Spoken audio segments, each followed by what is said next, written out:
I think the misconception around God revealing your spouse to you and you choosing them is a misconception. God presents us to each other all the time, season after season.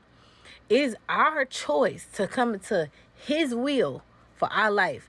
So you may have felt like, okay, well, that was my wife, and you knew it was your wife. Or that was my husband, and you knew it was your husband because God revealed it to you by your spirit. But it's ultimately that person's choice to choose you as well.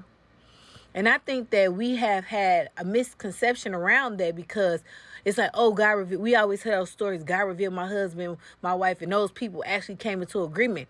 But we hardly hear about the stories where people have been revealed to their spouse or about their spouse.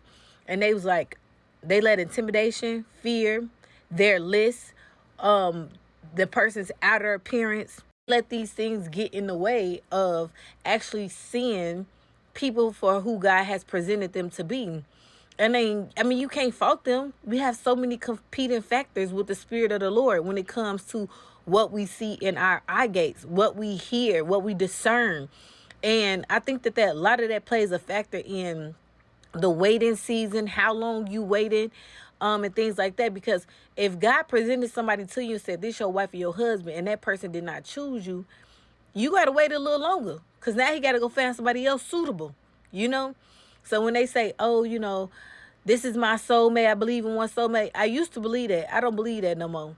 I haven't believed that probably in like 6 years because I learned that God is constantly presenting people to us for us to choose romantically, for ministry, for the family, So we got to just really get out our own way, get out our own thoughts, our own insecurities, standards, what we feel like we want, and really just lean into God. I think that's what's going to help us navigate this season of singleness or to come into alignment with the person that God has for us.